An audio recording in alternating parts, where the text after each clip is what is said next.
everyone. Welcome back to another rad episode of The Mind of Reese. I am so excited that you are here. So excited to be sharing time and space with your beautiful self. So, yeah, let's just jump right in. Today we're going to talk about expectations. Now, everything that I normally pull for these podcasts are things that are actually happening within my life or within my clients' lives or within my one-on-one inner circle or my students' lives, because what I always notice is that the reason why we have this community or why people are attracted to me and why we're attracted to each other in this space is because we're all in synchronicity. We're all synchronistic. All of these things are kind of happening. We're all like, oh my gosh, that's happening to me. And oh my gosh, I feel the same way. And wow, that happened to you. Something similar happened to me a week ago. So oftentimes when I come up with the topics to my content or to my podcast episodes or to whatever it is, it's normally because it's happening in my life or around my life, and I notice the synchronicities in that. And so by bringing them here, I always feel like if this is going through force, if this is happening for someone, then it's most likely happening for someone else, and let's talk on the subject. So we're gonna have a conversation on expectations. And you know, I find a lot of times that artists, entrepreneurs, we have this ideal dream life, and we want that. I want you to have that. I want you to dream as big as you possibly can, even bigger that it feels totally contracting in your body. Just because I want you to think so big. I want you to feel it in your soul how capable you are, but I want you to also understand that the ideal is not necessarily meant to be achieved. The ideal is only meant to inspire you. So even if I'm like, yes, I'm going to have a $50 million year one year, and if I really think on that, I'm like, how? I go straight to the how am I going to do it? I'm literally going to put myself in overwhelm, put myself in overdrive, put myself in a state of, wow, that might not be for me. And it's really going to unearth a lot of the limiting beliefs within my body, instead of it becoming an ideal and exciting thing, a sense of like, ooh, that's where I want to go. How do I create that? Or how can I even make that possible? And one of the greatest things, if you've ever read the book from 10x is easier than 2x, they always say, make the ideal so big that there's only one real way that you could do it. Because there has to be the qualitative identity shifts, there has to be the actual external shifts. So you have to literally change who you are in order to believe that you are capable of those things first, before you can actually create the actionable steps within your life in order to succeed or to even get close. So it's like, you know, when we look at the horizon line, we look at the horizon out there, we could go straight toward that horizon, but we're never going to reach it. It's just the direction we're going in. We're like, that's the horizon line. I need to go there. And if we continue to follow the horizon line just continues to get further and further away from us. It just stays that same distance away, because it's not meant to be achieved. It's just meant to inspire you to go into a direction that you desire to go. Okay? So I think what happens when we get an ideal or an excitement, or, you know, we see this dream and then we have all these expectations, we set this goal for ourselves and we have all of these expectations around it, we start to center our identity of how this won't work, or all of the parts of us, of the limiting beliefs and the weaknesses. We're connecting and centering our identity around our weaknesses more than we're connecting to our strengths. And so in this podcast episode, I really want to help you shift from seeing yourself and identifying with all those weaknesses, and how we actually turn those weaknesses into our strengths, and how we actually really rely on the parts of us that we know are strong to move us. And this will mean that your biggest shames will turn into your biggest power. Your insecurities will be your biggest possibilities. They will give you the opportunities to thrive in the biggest ways if you're willing to see them.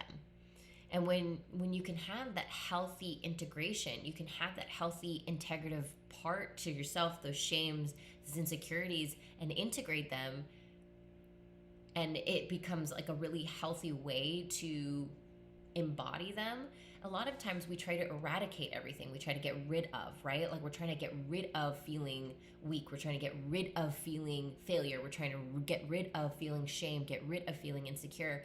And they end up coming back like a crazy monster rearing its ugly head out of the water, right? But at the end of the day, we're like, if we can integrate these parts of ourselves into us, we can actually create the alchemization and create the power within us to allow us to move.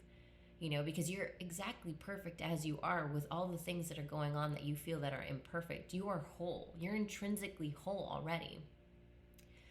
And when we do this, we create a healthy relationship with the parts of ourselves that we don't see as great and the parts of ourselves that we do see as great. And we just notice that there's no right or wrong, there's no good or bad. And that's coming from like a creator consciousness point of view. There's no right or wrong, good or bad. The whole idea behind that black and white standpoint comes from humans, because we need to identify things and make them really simple in order for us to understand them. But things are not that simple. But we do that just to understand it in that way. That's what we're taught as children, because children are so idealistic. They only see and perceive things as they are, and it's so fantastical. And there's a lot of the imaginative brain that they're utilizing when we're kids. We haven't really gotten to that. We haven't really developed that egoic part of our brain that understands. So everything is based on bad and good, yes or no. And so that's all we know. That's our very basic survival understanding.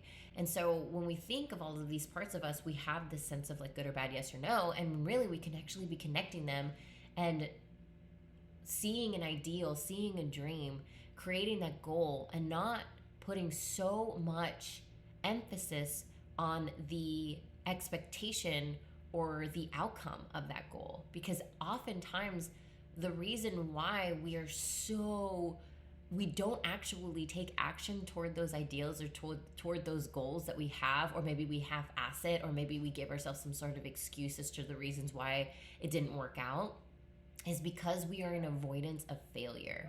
And a lot of artists think that they're driven by success. They think that, when really you're driven by the avoidance of failure.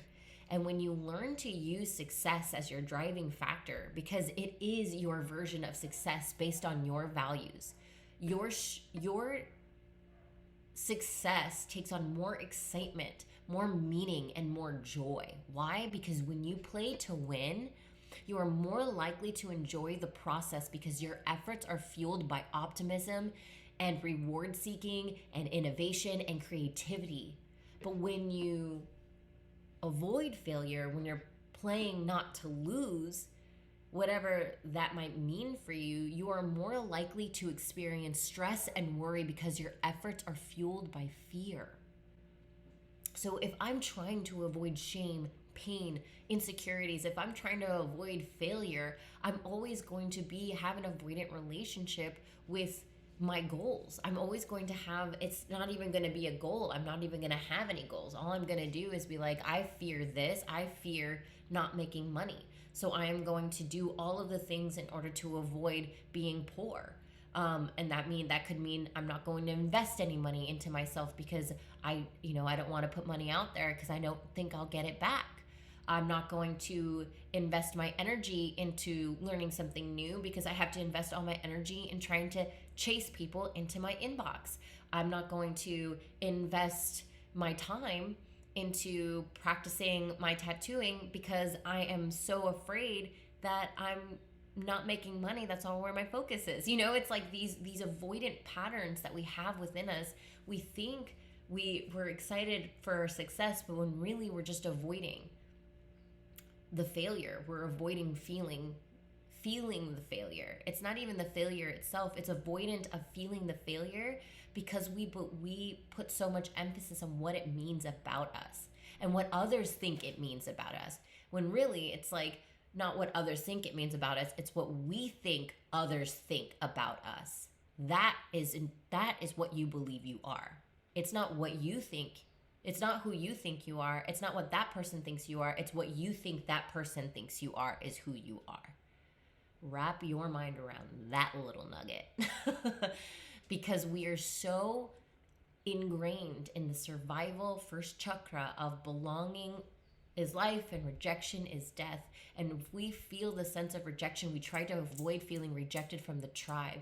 And if we are doing something that could cause that to be an outcome that could cause us to feel rejected, we won't do it. We won't do the thing, even if we know it's in our highest good, even if we know that it's what we desperately desire.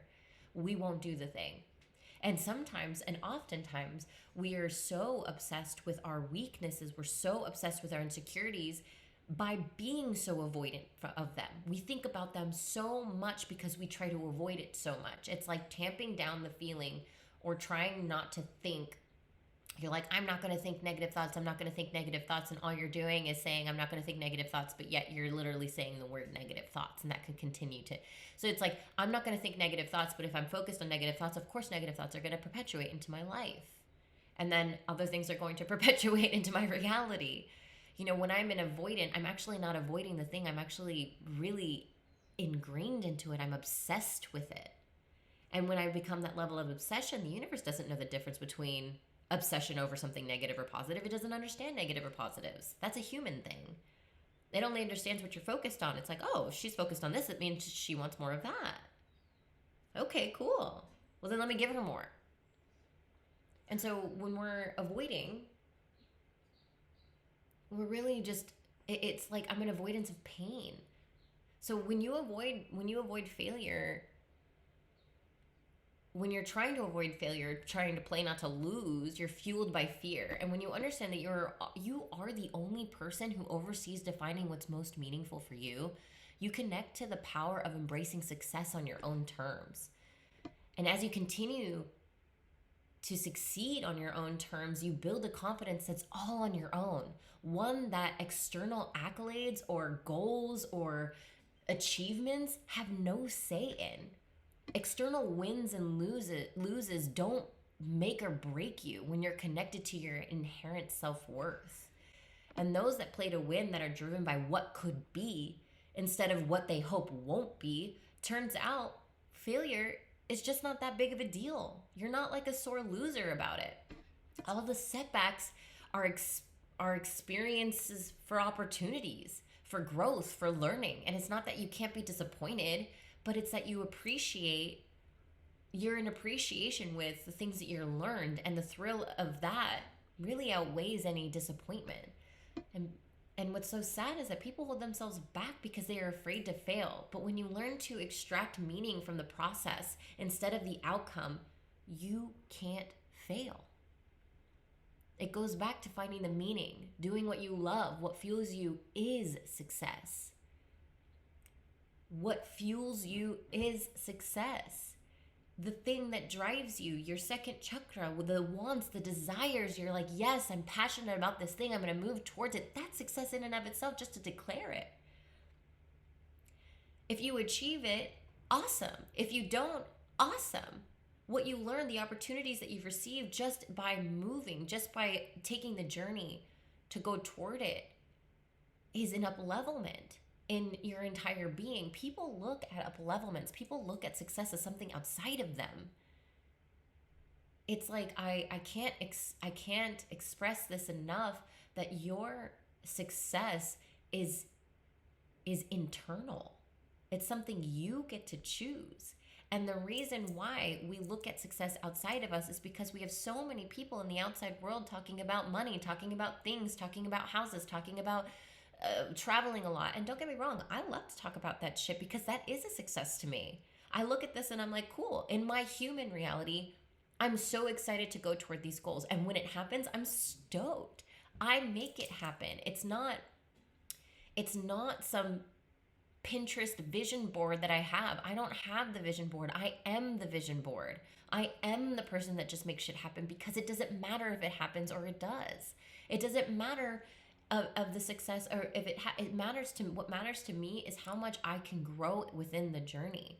My success is in my growth. My success is in the doing of it. My success is just the fact that I went for it.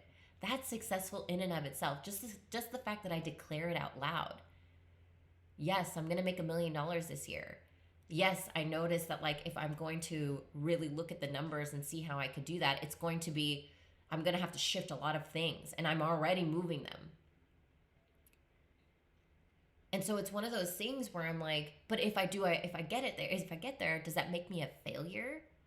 The only way it makes me a failure is if I believe I'm the failure. And I only believe that I'm the failure, and I'm so avoidant of that failure because I believe that it means something about me.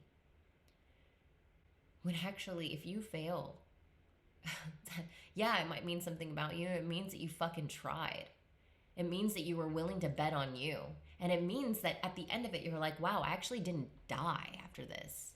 Breaking up this podcast episode to bring an announcement that IA is now ready for open enrollment. We are in pre-enrollment, baby. And this is the methodology that I go back to time and again to add more branches to my business. I mean, I sometimes can't even believe that I'm the CEO of a company that has 3-tiered business in it, from tattooing to a tattoo shop and running a team to also my educational side. But this is how I've done it. This methodology I go back to every single time I want to add another branch to this tree of this company so that I can continue to grow and qualitatively shift, not only in my business in the material world, but also from a qualitative perspective of the identity shifts that we have to make in order to connect to the quantum and creator consciousness, and literally clean that connection to creator consciousness, to source, to spirit, to the universe, so that we can move from an aligned action in this 3-dimensional world from the human that is us.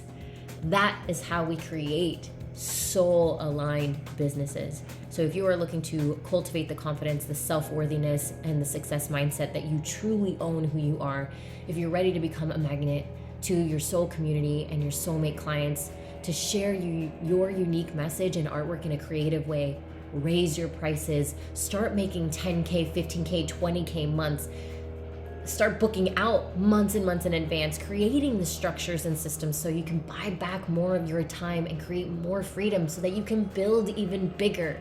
Your tattoo empire is what I like to call it.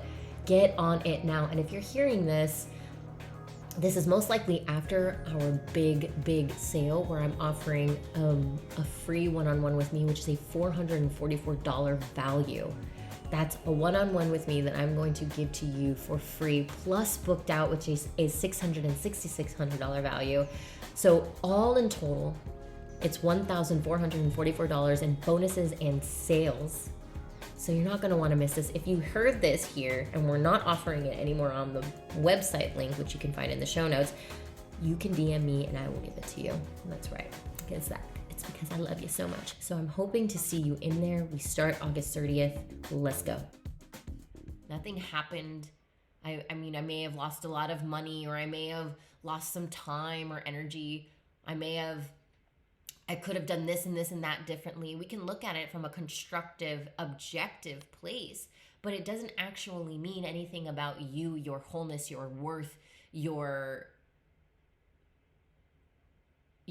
whole, just nothing. It doesn't mean anything about you. It doesn't mean anything intrinsically. It doesn't take away from who you are.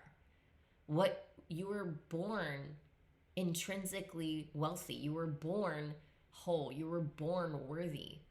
That doesn't get taken away from you. I heard this analogy before. It's like all of the accolades are just, all the achievements, all of the goals won, all the goals achieved, all the successes are just the claps after the song. You are the song. The song's already fucking beautiful whether you get a clap for it or not. Like the claps, it's just like the cherry on top of the sundae, That's all accolades and successes are. And when we can come from that place, we get to have so much more fun. And it doesn't mean you don't get disappointed, like I said, but it's in the appreciation of the learning of the thing that really outweighs the disappointment itself. So when your entire goal is to win for the purpose of avoiding shame, and then you win, it doesn't necessarily feel that good. It just feels like you weren't critically injured. So when we're constantly in avoidance of feeling failure, we're just like, cool, I just got out of that unscathed, but doesn't mean that I feel good about it. It just means that I never tried. And I mean, there's a lot of people like that. I don't know any of those people would be listening to this podcast, I don't think. But it's like, this is the reason why the excuses that come up for us in our bodies telling us, oh, well, we shouldn't do it. We don't have time to invest. It's like, it's so funny when I have people, and I love everybody. I totally honor everybody in my spaces. And whenever they decide they want to reach out and come join me in my programs or something like this. But my giggle is that, like, because I feel so for them, because I know I've done the same thing too. It's not like I've never ghosted a mentor in their inbox before or something of that nature, because I was just too afraid that I didn't have the time or the money or the capacity to do this, when really it was like, I knew once I dug really deep that I just didn't have the wherewithal to believe in my own capabilities. And that's okay. That's okay. I'm so glad for those opportunities for me to really dig deep into that. But what I find really interesting is, like, the excuses that we make for ourselves, the stories that we tell ourselves, the reasons why we can't, invest this money, the reason why we can't make time for these things, these programs, these up-levelments, these things, because we're so afraid of feeling failure. We're so afraid of not following all the way through, because what really is the real deal is that underneath that fear of failure, underneath those excuses, are all the fears, the doubts, and the limiting beliefs that you have within yourself that you have yet to unearth and you just refuse to feel. And that's definitely something I've had to go through time and time and time again. And on this healing journey, and as someone who is, a healer, who recognizes herself as a healer, as a embodiment coach, as a meditation, somatic healer coach, as like a business coach, all of these things, like, I hold myself to such a high standard, because I don't believe that I could take anybody through anything that I haven't already gone through, or that I don't know really well how to go through it. And so I understand anything I'm saying, I understand so much, like 100 times over. So it's never about, whenever I'm talking about these things, it's never about to make you feel that you're doing something wrong, because it's not wrong. I totally believe and honor everybody's timing, and I totally believe that there's so many people orbiting your spaces, and that the right time is the right time. People are meant for you, they're meant for you. And so whenever, like, I hear these excuses of time and money or energy and things like this, it's always like, oh, my heart just like opens and cracks open for them, because it's like, the funny thing is that the moment you decide yes, you decide yes to playing the game to win, it's a moment you internally shift, and that you actually do end up getting to the places that you want to go, unearthing the parts of yourself that you actually are not ready to see yet. And so this is where, like, with Inspired Academy just coming up, and I have a lot of people being like, well, I don't have the time, or I don't have the money, and things like this. And it's just really interesting when I'm like, hey, like, I totally understand, but you look at it from a perspective is like, if I just said yes to myself and said yes to the poll, what could I unearth that actually would get me where I wanted to go? And what can I actually unearth that would actually alleviate the time that I think that I don't have, or gain me the money that I think that I don't have? There's been so many people that have said yes and decided to play to win in these situations, including myself, where all of a sudden the money flew out of nowhere. I've had people tell me, like, oh my God, I put this on this. I didn't even know I had this credit card, and it just exactly had the same exact amount of money that I needed to pay for this course. Or I, for me, there was this, I'm moving, and I was like, man, I'm going to need XYZ type of money in order to really renovate this space that I really want to. Maybe it's going to take me a little longer. And I was okay with that. And all of a sudden I go into a safe that I thought I had, $40,000 in, and it ended up being $100,000 in. And I was like, holy shit, like, this is exactly the amount of money that I needed in order to do everything right now. And so it's like, I'm going to win. The moment I say yes to playing to win is the moment that I open myself up to the possibilities of how I can make it work. It's never, when I cut myself off from giving myself the excuses and playing not to lose, I'm avoiding feeling shame. I'm avoiding feeling failure in this. I'm avoiding this not working. It's because then I'm like, what happens is that I'm no longer, when I do that, I'm putting my power away out to something. So it's like, I don't want anybody to take any of my courses if they feel like it's the only lifeline that they have, because like I don't want to. That's why I never talk anybody into anything, and I don't play on pain point marketing, is because I'm like, I want you to lead yourself here, because that's what's going to lead yourself through. And that is what's going to lead yourself through the greatest opportunities and successes of your life. The moment you begin to start saying yes to yourself is the moment that you're going to start seeing the possibilities and then opening yourself up to the opportunities. And then all of a sudden things start falling from the sky that you were like, wow, I didn't know if this was even going to work.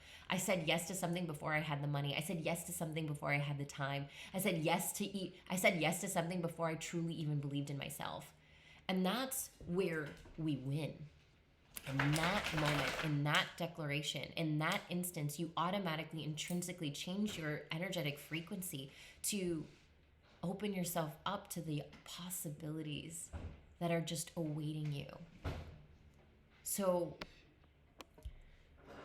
I understand how it is to play to not fail. Like we're so in avoidance of failure. But could you imagine if we just decided that once we were going to play and we were going to be driven by the success, and we were going to be driven by the success of my own unique version of that? Because my unique version of success is nobody else's.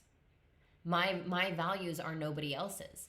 And these things are what excite me. My passions are nobody else's. The things that are in alive in my body, I listen to that. I get quiet with that.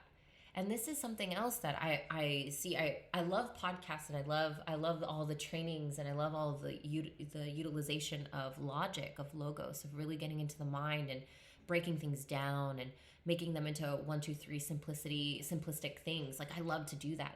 But the simplicity of knowledge, of trainings, and of these words that I'm utilizing don't mean a thing until you can feel them in the body. And that's why I'm so, when it comes to any of my programs, and I'm sure that some of you have been through them, it's all about the embodiment work. It's all about understanding and hearing these words with your body, through your senses. And when we can get into the body and we get into the embodiment of what I know is success to me, what is the right direction for me, what are my values, what excites the fuck out of me, not out of anybody else, not what I've been taught feel exciting. Like straight A's don't feel exciting for other people. They feel exciting to me. But to all the teachers and your parents and all these things, that should feel exciting to you. It should be better for you. That's why they punish you, or they give you a reward. So we've been taught for so long what we should feel excited about and what we shouldn't. So how can we strip all of this away and start to unfilter and to filter out all of the things that are not us, so that we can get into who we are?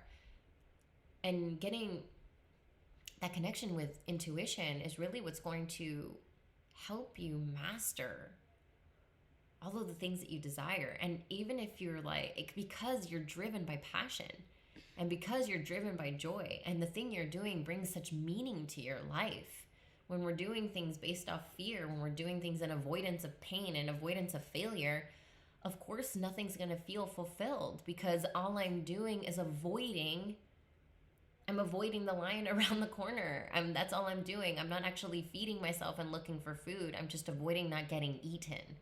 And then I end up starving myself and feeling super weak because of the fact that I'm not actually looking for my best interest. I'm not looking for what's going to fuel me. I'm trying to avoid what's going to be painful. And I don't want to live a life where that's such half living. That's feel like I might as well just kick the bucket now.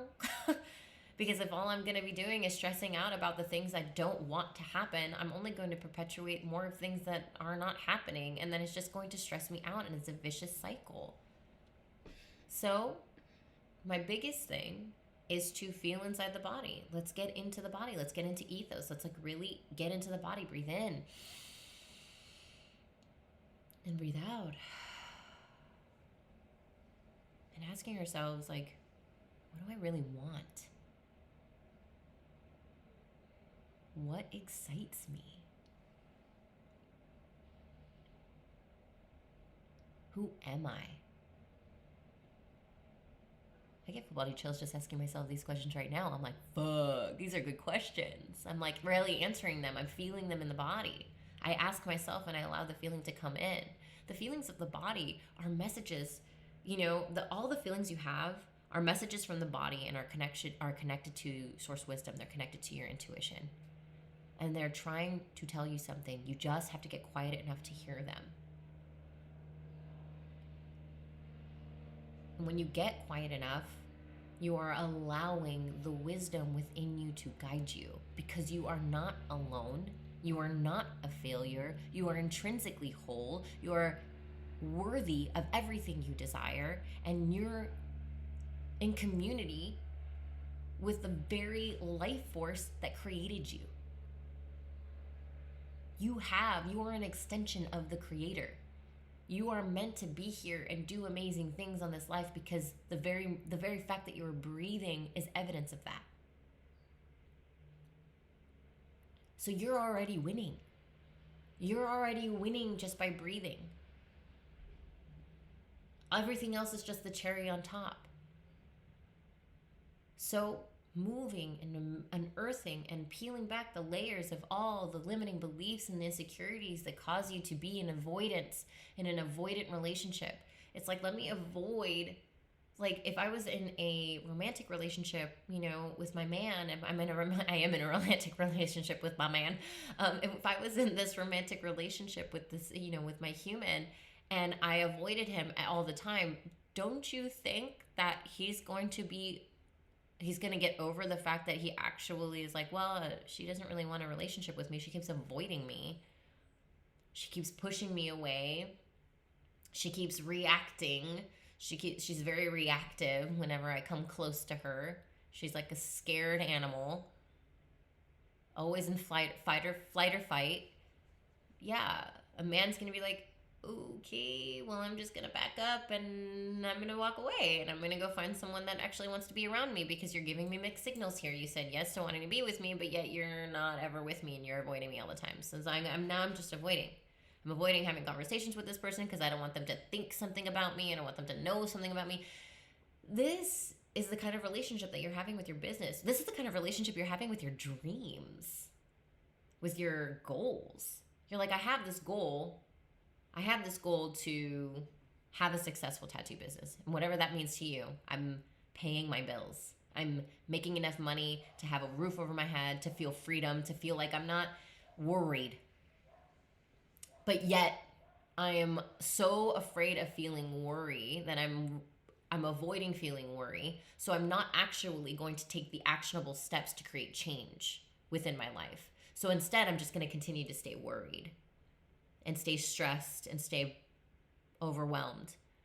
But in avoidance to trying to stay stressed, worried, and overwhelmed, I'm constantly avoiding that feeling, and yet here I am perpetuating it. Do you see how exhausting that just sounds? It's exhausting me trying to explain it. Like, my throat hurts. My throat chakra is like, enough. This is enough. Let's start today on playing on our strengths. And the strengths are actually your weaknesses, by looking at your weaknesses as something that gives you the message, that offers you insight, wisdom into your greatest powers, because the moment that you just feel it and you integrate it and it's healthy. Healthy means safe. Healthy means empowered. Healthy means reflective of your authentic self. Healthy does not mean happy all the time. Healthy does not mean you're not disappointed every once in a while. Healthy does not mean that you don't have negative feelings, quote unquote. That the feelings that are so activating to you, you just don't want to feel them anymore. Healthy is integrative. It's integrity and it's integration. So if I want healthy, I better give up the idea that eradication of my feelings is the way to that, because that's actually really unhealthy. And I'm never going to be able to utilize the parts of myself that I deem weak as power. Your source of shame is your greatest power. Your insecurities are the doors to your limitless potential. We have them intrinsically for a reason. I have shame around body image, around all of these things in the past, and as I begin to heal them, I begin to feel safer in my body, and I begin to feel more empowered, and I begin to understand that my success is intrinsic, and that nobody can put me down, and that nobody can get me down, and that my external losses mean nothing about me, and that these crunchy, hard things that are happening around me are just opportunities for my growth, and that is success. I have a lot of things going on, actually, as of today. I held a really gnarly boundary. I sent a really gnarly email. I have a lawyer in my back pocket because of the fact that I'm having to deal with someone in my business life where it has created a situation where now there has to be, legalities have to come into play. And that's really hard for me. And so it's one of those things where I'm like, okay, how can I look at this as success? How can I look at this as a win? I spoke up for myself. I said something, that felt really good in my body. I feel like I'm doing something. If I were to avoid that, I would have just let this person walk all over me and continuously cross over my own boundaries and make me feel awful and emotionally, physically, drain me and energetically drain me. Or I can walk through it and say something, even though my people-pleasing tendencies are like, no, Reese, don't rock the boat. It's almost over. We can do this. You've got this. Don't be, it's like, these are the moments. Like, am I going to walk through it? Am I going to walk through it? Am I going to integrate this with me? I'm going to utilize my insecurities and my shames as power? Or am I going to revert back to the same of avoidance of feeling something? Am I going to try to avoid rocking the boat? Am I going to try to avoid making anybody mad? Am I going to try to avoid, not putting up my boundaries just so that someone else doesn't have to have hurt feelings? It's hard. But the success to me is to walk through, and is to hold fear by the hand and be like, hey, bud, we're doing this together, because we know through it is the success. The walking through, the decision to go through, to declare it. Yes, I'm going to do this. And yes, although this is contractive and it's sticky and it doesn't feel good, I know I'm doing the right thing. And I know at the end of it, I'm going to reap the benefits of my success in just the declaration and in walking myself through this thing. And that's just not the one thing that I'm going through. There's plenty of other things, but there's also so many amazing things that are going on in my life, and I'm holding on to that. And the reason I walk through these things is because I know that there's meaning behind it. I am driven by the meaning behind what it is that I'm doing. I'm driven by the fact that this is moving through me, not just for me, but through me for the collective. I know that by me going through this, by me holding this, I'm going to see the successes, and I'm going to help others see successes even faster on how to do it for themselves as well. Because everybody goes through these crunchy moments. Everybody's having cancellations or things happening, dips in income in their businesses, and all of these crazy things that are happening, the recession, all this stuff, blah, blah, blah. It's like, there's so many things happening outside of us, and if I'm going to give my power away to something outside of me, if I'm going to avoid feeling failure, if I'm going to avoid losing, then I'm constantly going to have my guard up, and I'm constantly going to be running away from something instead of running towards something.